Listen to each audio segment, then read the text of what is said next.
Anneni ucuz atlatmış ama iyi. Üzme kendini bu kadar.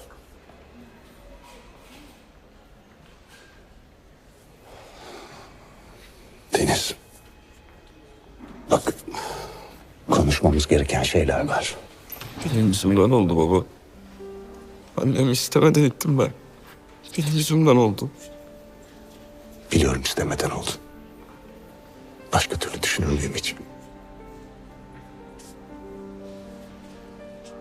İyi olacak.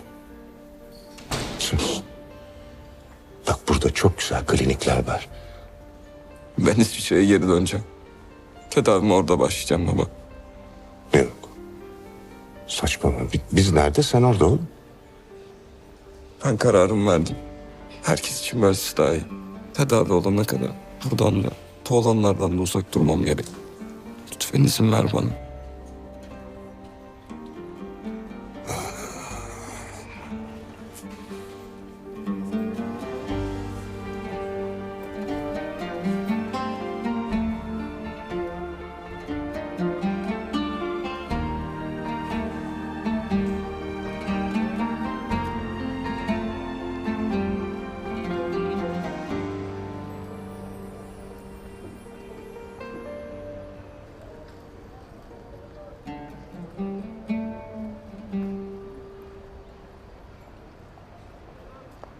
Baba.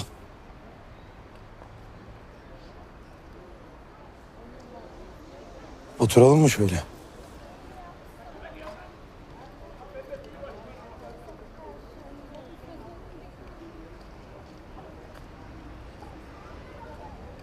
Konuşalım biraz. İyi geliyormuş insana. Ben de Özge abladan öğrendim. Böyle 5'e kadar sayıyorsun falan. Lan keşke 5'e kadar saysam. Her şey düzelsin.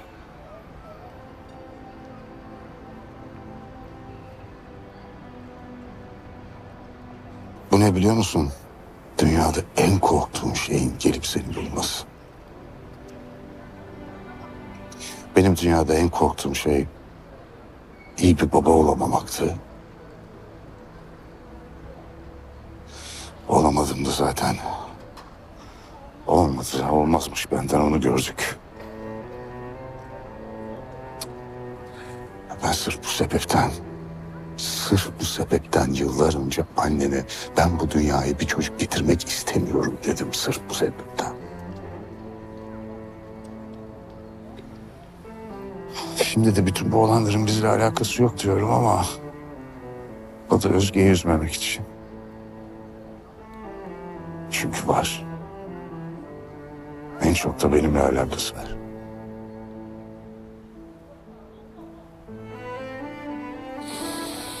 Senelerce ülke ülke gezmişiz. Sayısını bilmediğimiz çocukla ilgilenmişiz. Kendi çocuğumuzu unutmuşuz.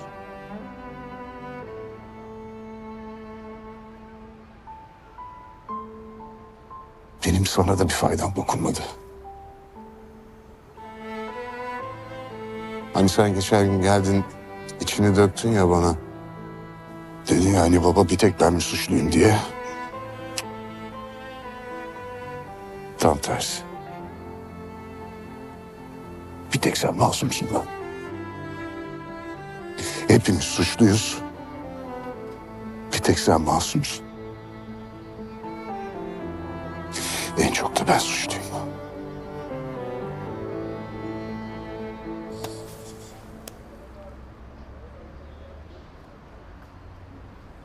Baba. Hı. Bundan sonra olacaklar için kendini suçlu hissetme, olur mu? Bu ne demek lan? Ben çocuk değilim artık. Büyüdüm yani. Büyüdün. Çocuksun hala. Benim için de annen için de.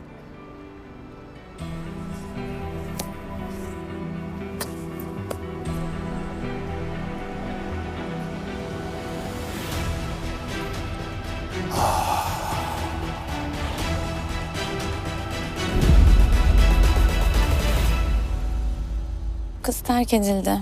Hem de doğum gününde. Biraz enerji lütfen. İşte bu ya.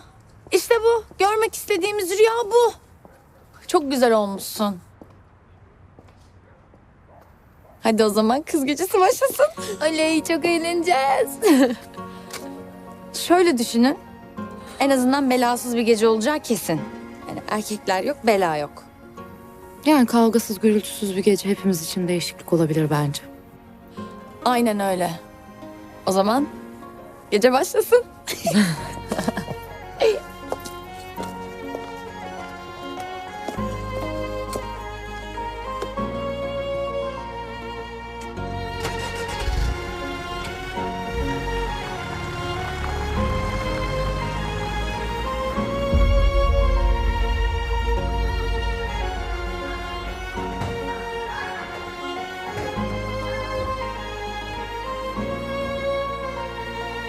Ne haber Fiko? İyi abi, senden ne haber? İyi.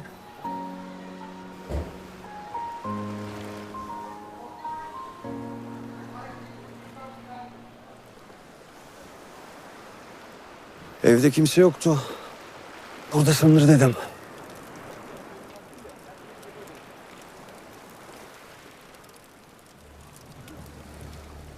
Plan ne? Yarın. Vakıf davetinde bu iş bitecek. Bitecek. Herkesin içinde vuracaksın adamı yani. Yaman. Bak bunu başka şekilde de çözebiliriz. Daha sakin. Şov yapmadan. Ceset kaldırmaya alıştık zaten diyorsun. Bir pislik yüzünden ömür boyu hapis yatma diyorum. Niye? Daha önce gözümü kırpmadan atıyordum ben içeri. O zaman öyle gerekti.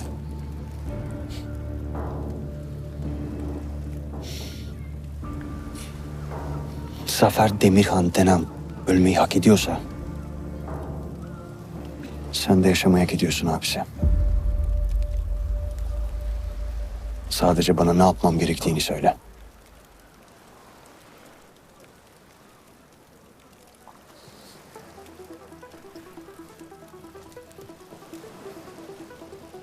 Sen annemizi koruyacaksın.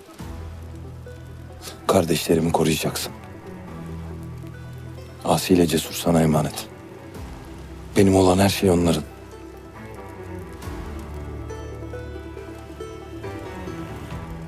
Sana güvenebilir miyim?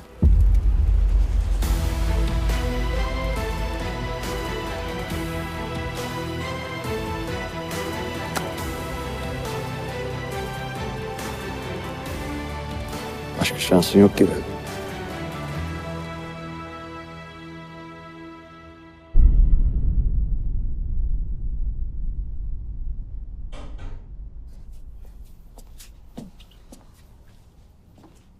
Zafer Bey.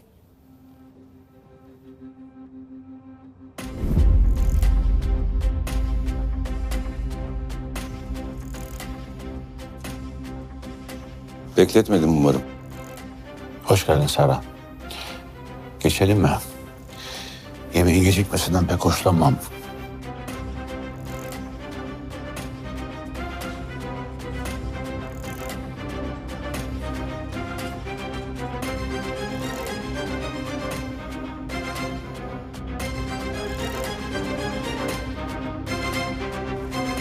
Hayırdır beyler?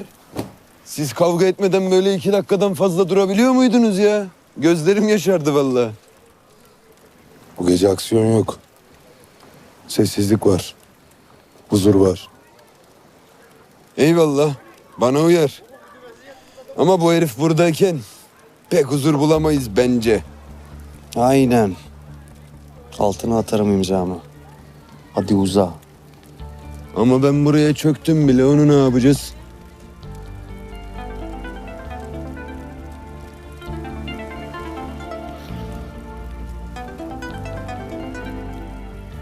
Efendim Çağla.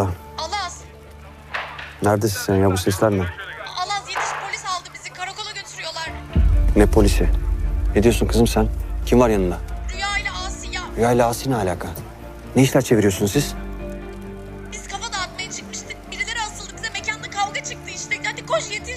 Tamam dur, avukat arayacağım. Kapat, kapat. Ne yapmışlar? Kafa dağıtmışlar abisi, emniyetteler.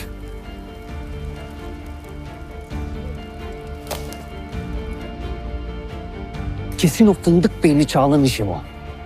Lan oğlum herifler falan salça olduysa prenses ne yapsın lan Allah Allah. Oğlum, prenses deyip durma s***ne belanı. Sana ne lan? Sana ne oğlum ne yapacaksın? Kesin lan! Hadi!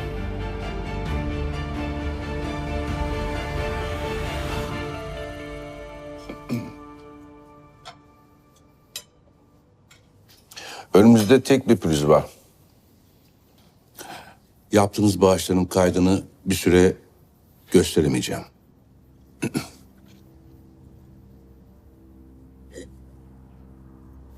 Pardon.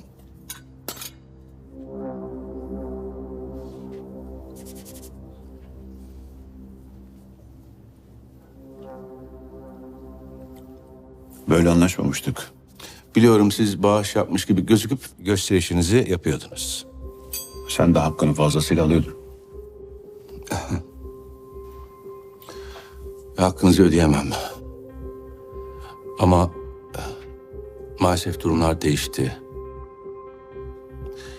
Vakıf yönetimi Yaman Ali Soysal'a geçti.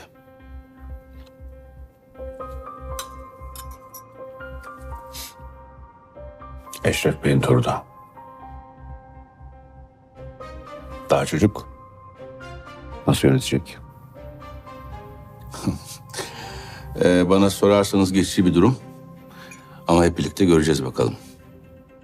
Sorun yok. Onunla da anlaşırız. Hiç sanmıyorum. Yaman Ali dedesine çekmiş. En az Eşref Bey kadar katı kerata. Bak sen. Merak ettim bu çocuğu. Yarın vakıf davetinde bizzat kendisiyle tanışalım o zaman.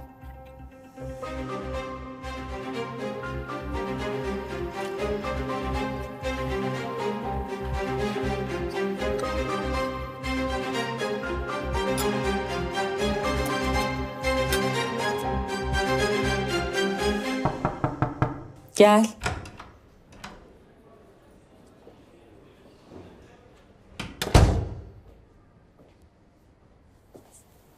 Çıkmadan bir uğrayayım dedim. Daha iyi misin? Sence?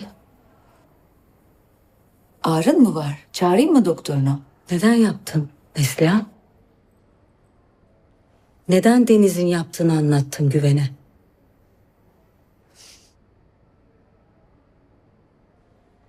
Mecburdum. Mecburdun. Ya tek bir şey istedim senden. Tek bir şey, beni anne olarak anlarsın diye düşündüm. Anne olarak seni anlıyorum Özge. Çocuğunu koruma isteğini de çok iyi anlıyorum. Ama Deniz sana daha büyük bir zarar verebilirdi. Ve bu saklanacak bir şey değil. Deniz gidiyor diye bizi yıkamayacaksın, farkındasın değil mi? Nasıl? Biz hala bir aileyiz. Bizi ayıramayacaksın yani. Şu söylediklerini bugün yaşadıklarına veriyorum. Ve seni hiçbir şekilde ciddiye almıyorum. Bence ciddiye al. Ben seni en başta ciddiye almadım biliyor musun? Sen benim yaptığım hatayı yapma sakın. Birazcık dinlenmeye çalış.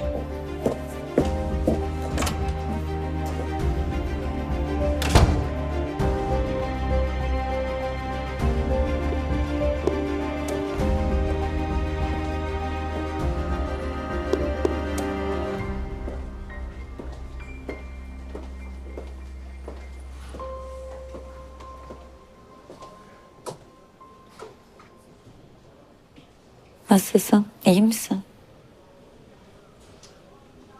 Değilim. Hani bir keresinde terastaydım ben. Çok kötü olmuştum da sen yanıma gelmiştin. O zaman bana Sen benim eskiden tanıdığım kırılgan Neslihan değilsin demiştin. Hatırladın mı?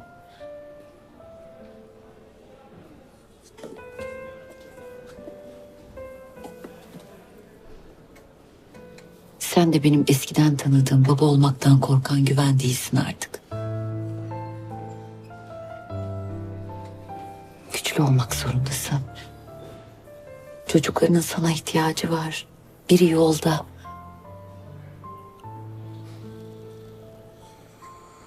Özge ile de ilgilenmelisin.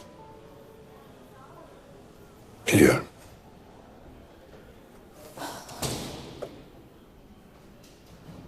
Bir de Ali haricinde pek görüşmesek iyi olur. Niye? Bir şey mi olur? Yok, bir şey olmadı. Sadece böylesi daha doğru.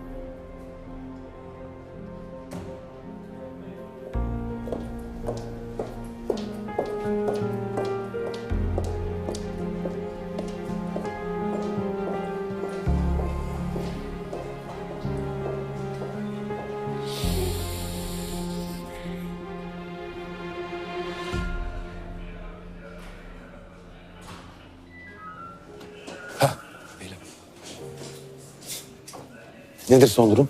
Aman avukat gözünü seveyim bizim kızlar geceyi nezarette geçirmesinler ya. Birazdan çıkartacağız, merak etmeyin. Dayak yiyen çocuklar da şikayetçi olmayacak, hallettik. Sıkıyorsa olsunlar zaten. Müsaadenizle. Helal olsun lan bizim kızlara. Elemanları iyi benzetmişler demek ki mevzu burada bitmiş. Hani yanlarında Asya olunca normal tabii.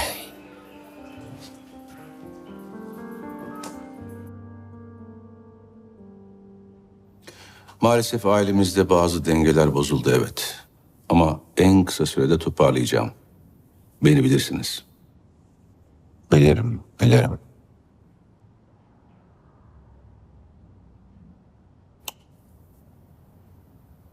Kızına kalp bulmuşsun.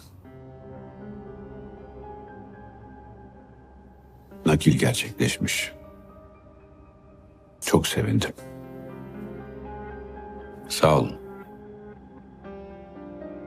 Ne diyelim? Darısı başkalarının başına da diyelim mi?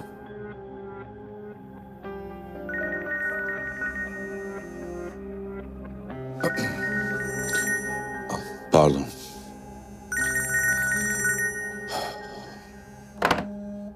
Bak rahat ol.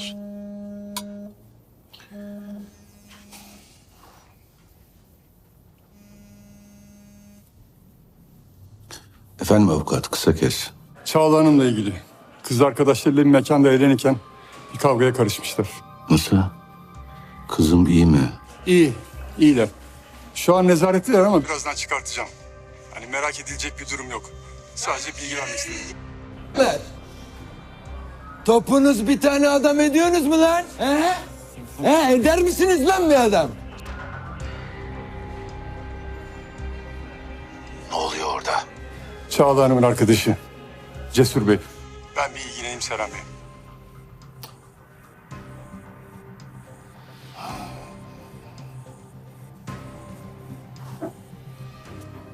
Serhan Bey iyi misiniz?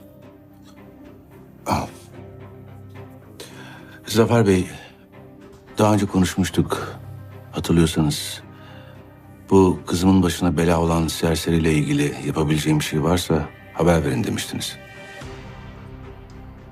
Adı ne? Pek ismiyle müsamma olmasa da Cesur. Sadece küçük bir uyarı. Gözünü korkutsanız yeterli. Biz serseri yüzünden kızımla aramın bozulmasını istemem doğrusu. Çözeriz.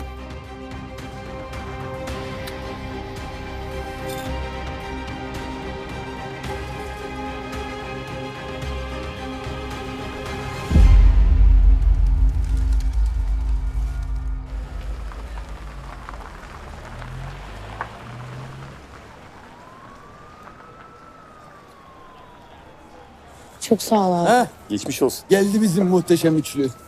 Helal olsun kız size. Vallahi billahi helal olsun ya. Heriflerin öyle bir tozunu almışsınız ki biz tozunu alamadık yani.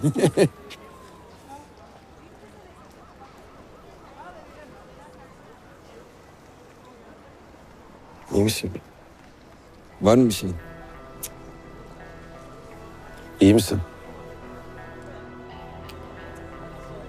İyiyim. Tam da istediğin gibi kendimi korumayı öğreniyorum. Böyle acı acı güçleniyorum işte. Güzel. Kimseye ihtiyacın kalmadı yani. Ama ya bir daha böyle bir şey olduğu zaman adama dizinin arkasından vur, olur mu? Sonra da eline ne geçerse kafasına çarp. Bir daha yerden kalkamaz.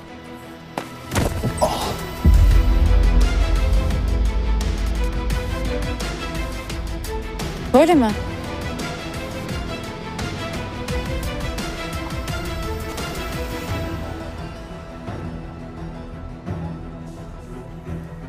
Böyle.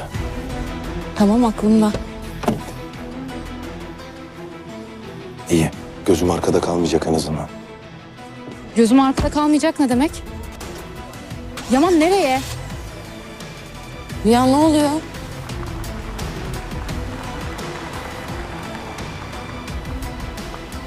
Bir şey yapacak. Kötü bir şey yapacak.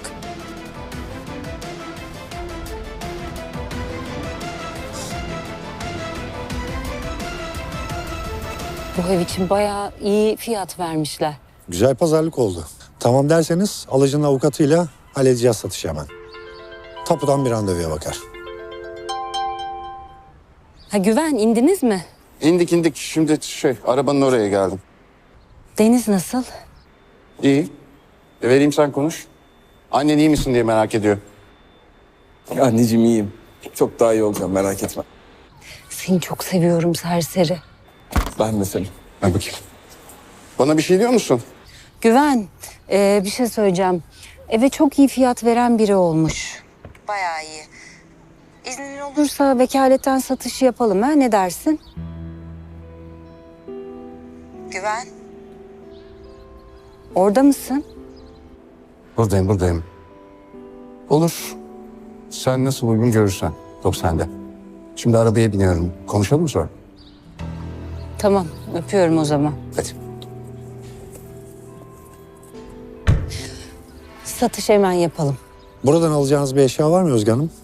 Alıcı içerideki vintage eşyaların dahil olup olmadığını sormuştu. Dahil.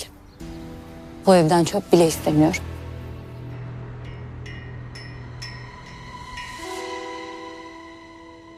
Neslihan, bir sıkıntı var sende. Geldiğinden beri kıvranıp duruyorsun. Söyle artık. Ne oldu? Kovacak mısın beni yine? Yok canım. Hayır, yok öyle bir şey.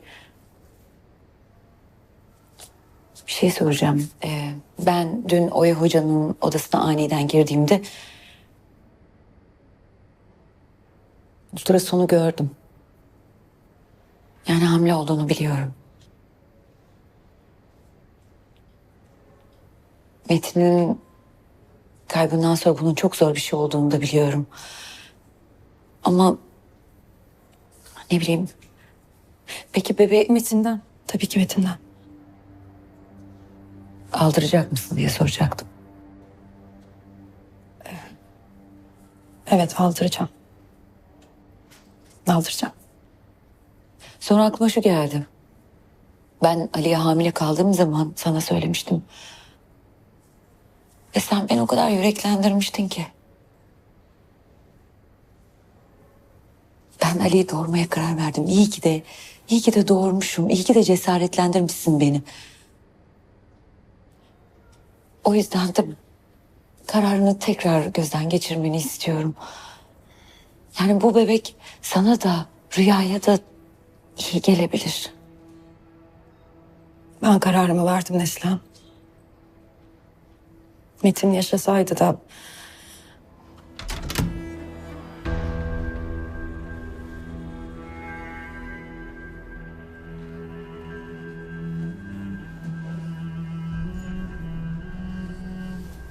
Rüya?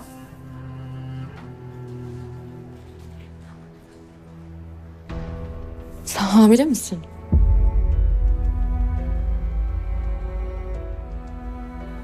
Ben sizi yalnız bırakayım. Anne kız konuşun. Öyle karar verin.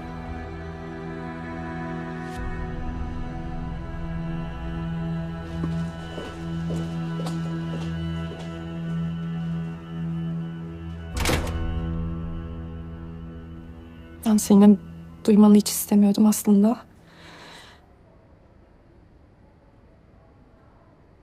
Bebek kimden peki? Ne demek kimden Rüya? Babandan tabii ki. Hiç inanmayacaksın değil mi bana? Merak etme, ben aldıracağım zaten. Yani şüphe etmeni gerektirecek bir şey kalmayacak. Babamdan sen neden aldırıyorsun? Çünkü ben sana bir annelik edememişken başka bir çocuğa daha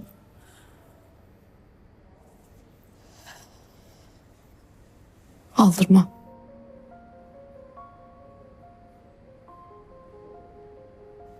O bebek bana babamdan tek hatıra olarak kalacak.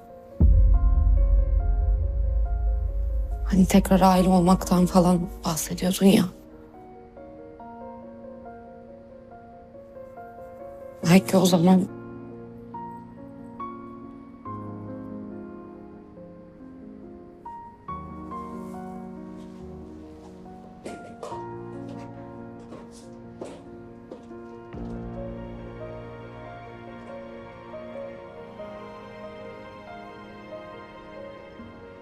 tamam. Tamam, aldırma. Seni tekrar benim kızım yapacaksın.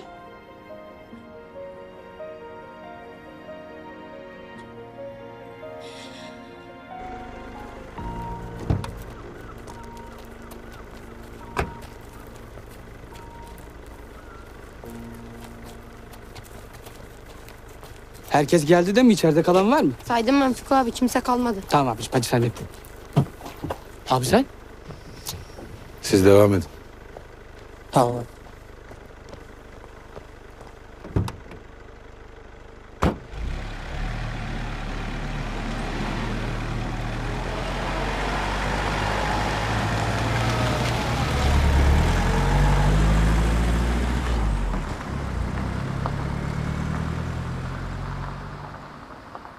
Merhaba, Yaman Ali Soysalan ben. Bağış etkinliği için adres bilgisi ulaştı mı Zafer Bey'e? Anladım peki. Mesaj yoluyla iletmiştim ben kendisine. Evet. Sabırsızlıkla bekliyoruz kendisini.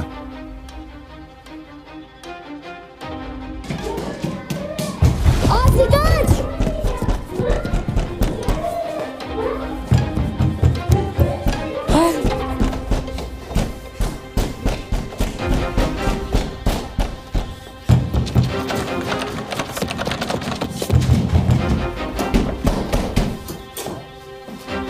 Çekil kenara.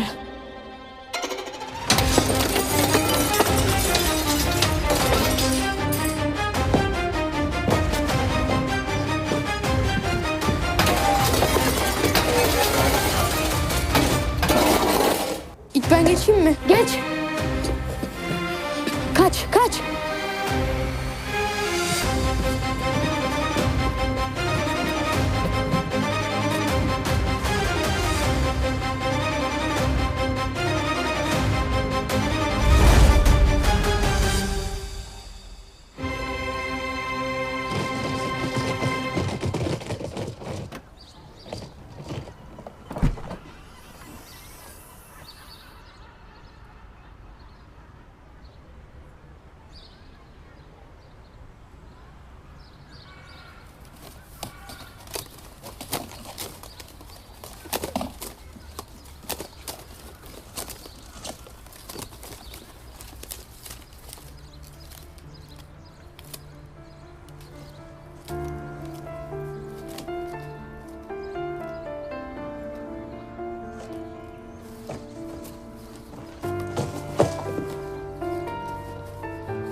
Yaman of.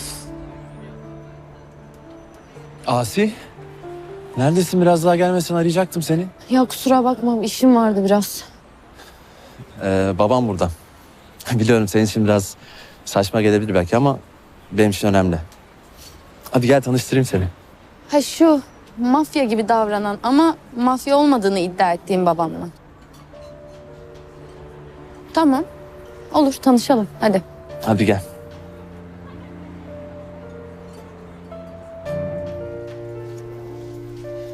Baba, o sana bahsettiğim şahane sesli arkadaşım. Asi. Baba.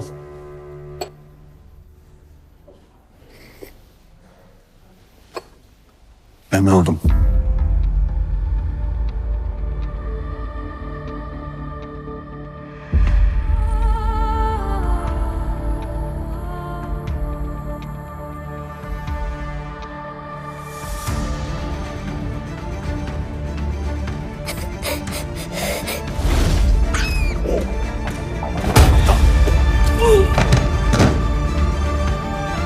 Asi gel. Gel. Gel Asi. Hadi Asi. Nereye gidiyorsunuz çocuklar? Hadi Asi. Durun, nereye gidiyorsunuz? Çık hadi.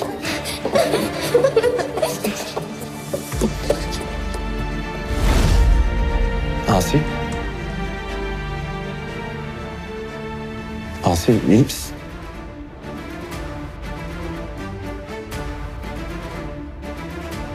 Hava alacağım.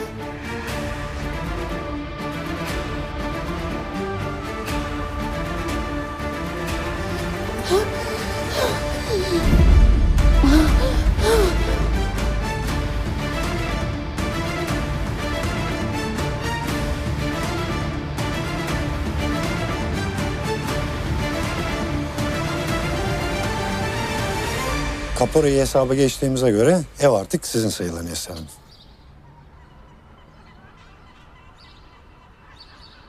Eski sahiplerinin benimle ilgili bilgileri yok, öyle değil mi? Hayır. Talimatınız üzere avukatınız vekaleten devrede. Tamam. Çok teşekkür ederim. Rica ederim.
Ne oldu? Acil gel dedin. Gel gel. Ben sana ne demiştim hatırlıyor musun? Hızlı koşan atın ne olurdu aslanım? Seyrek olurdu abi aynen. İşim var gözünü seveyim Sadede gel. Aha geldi Sadet. Gel Sadet gel. Bunlar kim? Sadetler koçum. Cesur sen misin? Ta kendisi. Bizimle geliyorsun. Hayırdır siz kimsiniz? Ne oluyor lan? Bir dakika kardeş, bir dakika. Arkadaşta bana ait bir şey var da. Şimdi git sokak.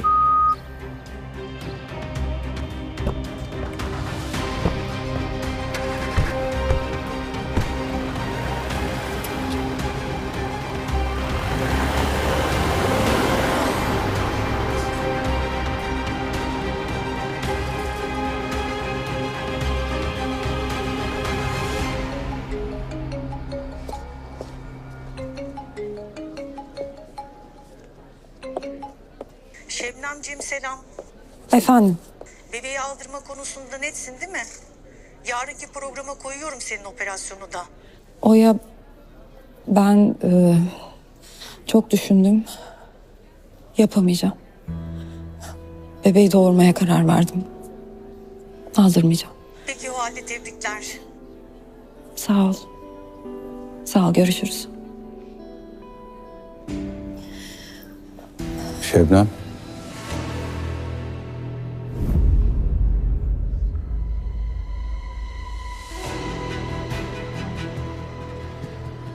Sen kimin bebeğini doğuracaksın? Benim mi?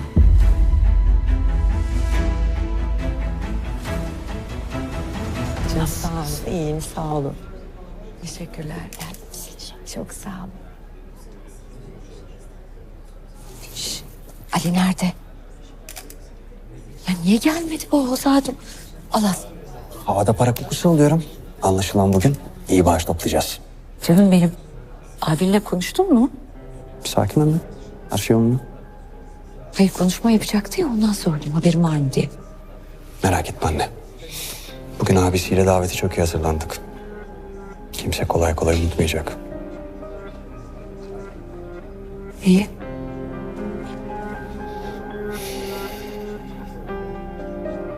Ne bekliyorsunuz lan? Neyi bekliyorsunuz lan? Sıksanıza lan kafama. Sıkın lan. Sıkın da bitsin bu iş. He? Yok değil mi o sizde? Yok değil mi? Sıkamazsınız. Sıkın lan. Sıksana lan yiyorsa. Sık. Sık lan bitsin. Lan sıkın da bitsin lan öldürün.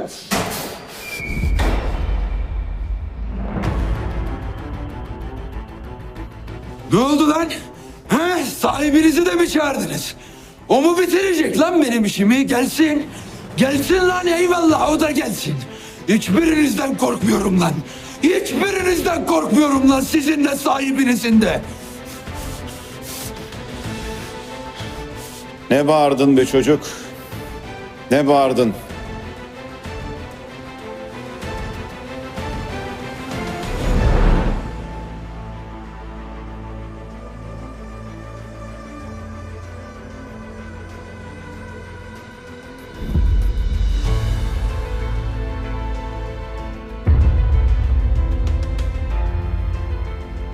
Cesur atla, hadi gel.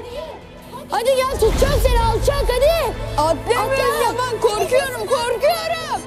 Hadi gel. Cesur, hadi. Ya Cesur atla, tutacağım seni bak. Atla. Ya geliyorlar. Ya hadi atla Cesur, seni. atla. Yaman. Cesur. Yaman. Cesur. Cesur. Cesur. Yaman. Cesur.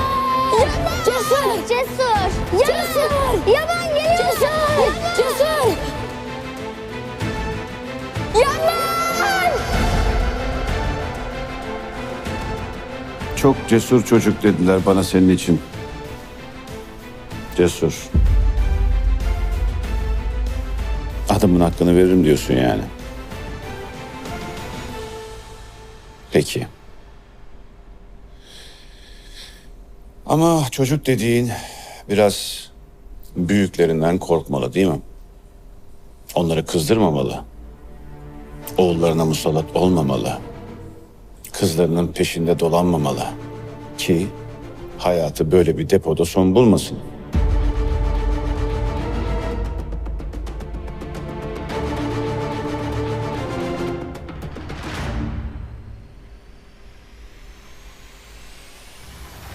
Bu sana son uyarım cesur çocuk.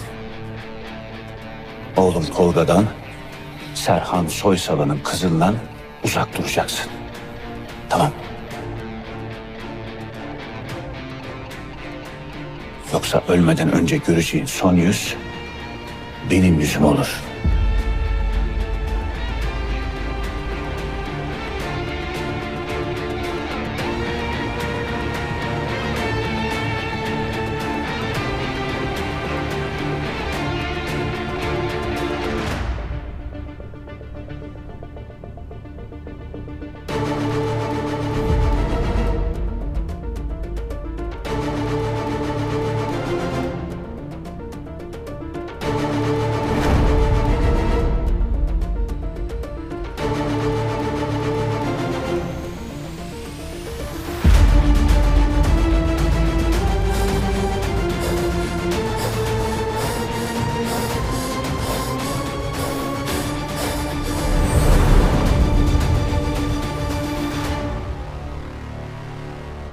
Firiş gelmeyecek. Bak kaç oldu saat. Alas. Ne halt çeviriyorsunuz siz? Arıyorum ama abin de açmıyor telefonu. Neyin peşindesiniz? Konuşmaya gelecekti. Birazdan sahnede olacak anne. O iş benden.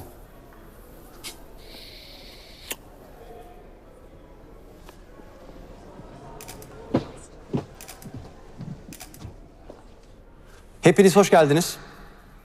Normalde bugün karşınızda vakfımızın yeni başkanı Yaman Ali Soysalan olacaktı. Ama kendisi sokak çocuklarını korumak için sizler gibi sadece para bağışı yapmayı yeterli görmedi. Bedeli çok daha ağır bir yol seçti çünkü.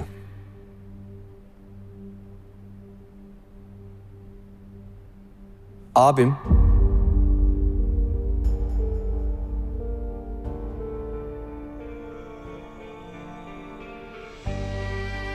Yaman abim. Öyle bir işte. Herif yabani, yapacak bir şey yok. O yüzden benden size bir video iletmemi istedi. Buyurun, hep birlikte izleyelim. Herkese merhaba. Öncelikle bu organizasyonu düzenlememde büyük yardımı dokunan Alas Soysalan'a, sonra da bağışlarını esirgemeyen siz değerli bağışçılara çok teşekkür ederim. Eminim çok fazla para toplanmıştır. Ve eminim herkesin vicdanı çok rahattır. Keyifler yerindedir diye düşünüyorum. Ama sokak çocuklarının keyfi yerinde değil. Aldanmayın yüzlerindeki gülümsemeye. Onların sizin çocuklarınız gibi ağladıklarında nazlarını çekecek anne babaları yanlarında olmadıkları için gülümsediklerini unutmayın. Mecbur oldukları için. Bildiğiniz gibi ben de sokakta büyüdüm. Ve çok merak ediyorum. Siz hiçbir sokak çocuğunun gözüne baktınız mı? Gözünün tam içine, göz bebeğine.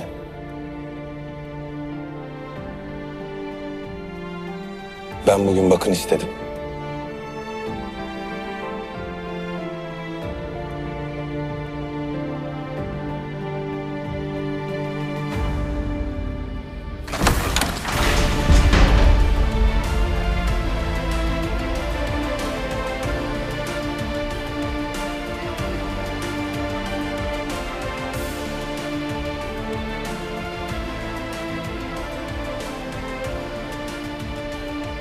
Bizler sokakta sadece açlıkla savaşmıyoruz. Dövülüyoruz. Kaçırılıyoruz. Organlarımız satılıyor. İstismar ediliyoruz.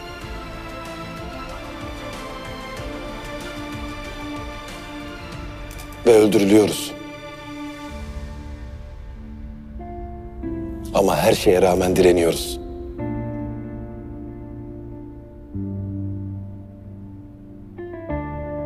Umut ediyoruz. Umut hep var yaşamak için.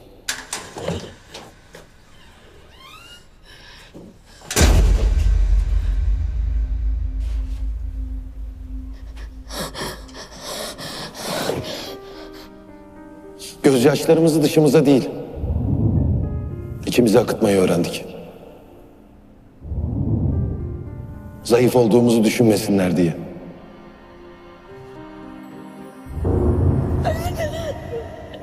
Bu yüzden asileştik.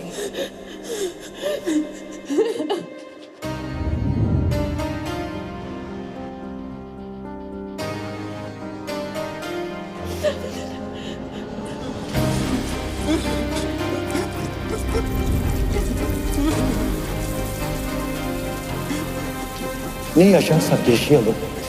Her şeye rağmen direndik, gülüp eğlendik hayatta.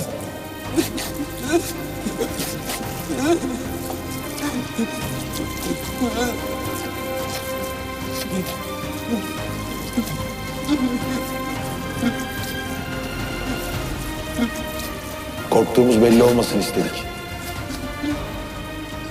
Bu yüzden cesur dedik kendimize.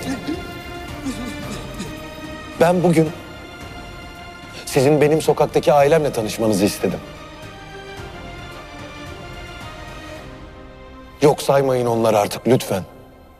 Görün. Ben çok sevdim o çocukları. Siz de sevin.